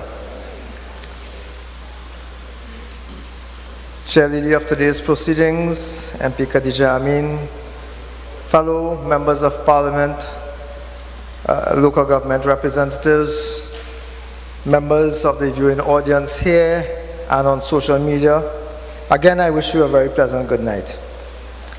It is said that elections have consequences, and if you never believe that, for the last 7 years, Trinidad and Tobago has been put through the worst government ever. Do you agree? But it gets worse than that, because silence is now not an option. For 7 years, these people laughed at us. Do you remember Colman Burt? He raised the price of gas, raised the price of gas, raised the price of gas, and laughed because nobody said anything and nobody did anything. Tonight, what we heard about was an example of a representation of what happens when a country does not speak up loudly enough to shake this government up. Because a government is put into office by whom? By the people. And this government has turned its back against the people. And that is why tonight's event is so critical, because it shows you now. You know, we have had one at the Shogunasboro Corporation a couple of nights ago, And some of the very same problems being faced here is being faced there. And you know why the government has been, when they had their recent response, you know what they said? What they told us, citizens of this country? They said they had no money. Will you believe that? They have no money to patch roads in your community. They have no money to pave the roads. They have no money to fix the landslips. But they build a highway, brand new highway in Forest. Remember that? They have no money to give food cards or to buy laptops or to buy Wi-Fi devices for your children. But they have $7.8 million to spend on a fete. That's what these celebrations are, a fete. While people can't get food in their house, while poor people, retirees in particular, can't buy medicine. Is that justice? It is a horrendous state of affairs. And while they play games and word games and spend money, do you remember how much money they spent for Carnival? $15 million. And you have to wait for years in the public hospitals to get treatment, to get a Panadol, to see a doctor. And if you have surgery that you need to get, that's an even longer process. Is that justice? That is a government that has turned its back on people. The biggest cry tonight and a couple of nights ago has been the failure of the government. And one of my colleagues here said it tonight. The failure of the government to put its priorities right. Any government is put in place to do one job, to serve the people. And that has been the biggest failure of this government. It is not that there is no money. It is not that there is no money. It is that this government does not want to spend the money on you. The only business in this country that is thriving is crime. That's the only business. Because they're closing down small, medium, and micro-sized businesses left, right, and center. You know why? Who runs those businesses? Average citizens. And it is average citizens that are paying the price for this government's refusal to pay attention to you. This is why I've said two things tonight. Silence is not an option, and elections have consequences. I'm a politician, so of course I could go on and on and on and on. But I know that just like you, we too have to go back through those roads, those horrendous roads that we drove on to come here. We too have to face the risks of being robbed. We too have to face the difficulties that the weather is bringing and bad infrastructure thanks to this government. So I would stop there and just move a vote of thanks. In my vote of thanks tonight, I want to begin by thanking the persons whose vision saw tonight's event and the last event and more consultations coming forward. Ladies and gentlemen, I want to give a round of applause to the Leader of the Opposition, Honorable Kamala Prasad-Bissessar, for her vision. But while I thank her, I want to remind you all of something, just briefly. Do you remember when you were getting water 4 and 5 times a week in your taps? Do you remember when drainage was being put into your systems? Do you remember when the murder rate had dropped? Do you remember when 50,000 new jobs were created? Do you remember any of those things? Do you remember when foreign investors were coming in here, lining up at the airport to come in here? When the ease of doing business was better? You know why that was so, ladies and gentlemen? The same lady I just said thanks to, Kamala Prasad-Bissessar. So while the PNL spent 7 years and billions of dollars, it is a lack of will that has caused us to be where we are. So what is the solution, ladies and gentlemen? While we thank Kamala Prasad-Bissessar for her years of service, what she has done is provided the evidence that this can be done again. We can make this country better again. If we continue along these lines, we will not.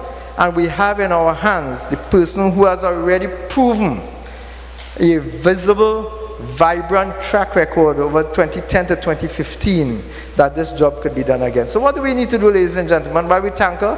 What we need to do is be logical and rational for ourselves, for our benefit. We need to move back Kamla Persad-Bissessar from the office of the leader of the opposition back into Prime Minister's office. I want to also express my thanks to Saddam Hussein in his absence tonight, who was the person assigned the responsibility to coordinate this event and to coordinate future events of this nature. I am sure that you will agree that this has been a phenomenal job of providing information to the population. I have written down a list of the speakers and a summary of what they would have said, but I think you all would have paid substantial attention to what was said before.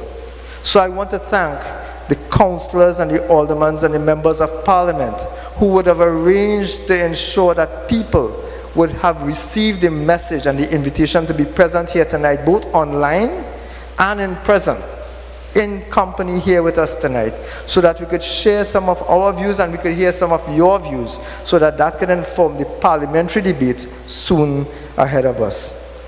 I want to pay particular thanks to the staff of the Office of the Leader of the Opposition, who are here tonight taking notes so that they can share that with the Honourable Leader and with the members of Parliament as well. I want to recognize in our audience as well support staff from the Office of Baratara Sanwa, who are also here with us. Last and certainly not least, well, second to last, I want to recognize the chair of tonight's proceedings, my colleague, Member of Parliament for St. Augustine, who also took the risky journey to come down here, who will be going back with tonight. And ladies and gentlemen, the most important part of tonight's proceedings, we could talk as much as we want, we could have as many great ideas as we want, we could reach out as much as we want, but until you reach back out to us, we will just be spinning top in mud. So I want to thank members of the audience for participating tonight, for being here, for those who would have submitted questions and suggestions online, for those who would have been participating and would have shared their actual information with us, and for those who we are now going to add and ask, if you cannot come to tonight's functions or to functions like tonight, to pre-budget consultations like this, send your information directly to us. Send it to the UNC, send it to the Office of the Leader of the Opposition. Brief us so that we can better represent you. Ladies and gentlemen, as I close, I want to pay particular tribute to a group of unsung heroes. Because tonight, you would have realized how difficult it is when a government is biased, when a government practices geographic discrimination, how difficult it is to serve you, given that we are almost doing it with our hands tied behind our backs without resources. Our unsung heroes, ladies and gentlemen, who are your first port of call on every single occasion when you have a crisis. And I don't mean just the TTPS, ladies and gentlemen. I want to hail out the councillors and the aldermen of the Mayaro Regional Corporation, of the Princestown Regional Corporation, the members of Parliament here tonight and the members of Parliament who could not be here tonight for whatever reason. I want to hail them out as unsung heroes. Ladies and gentlemen, I thank you very much. May God bless us all. Please go home safely. Thank you.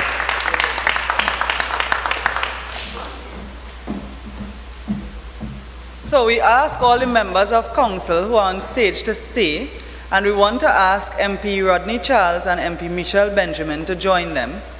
And we want to ask for some help to move this podium so we can take a nice group photograph. Philip, where was all the time? So Alderman Gonzalez, please join your colleagues on stage.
you very much.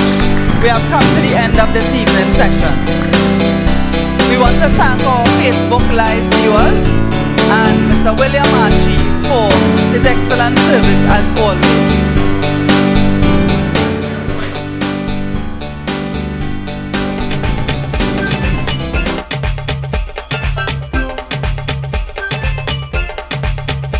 Politics, we don't get no kicks. Trinidad and Tobago, do we have this thing up to fix? We coming with facts, cut them down like axe. Every kid and race finally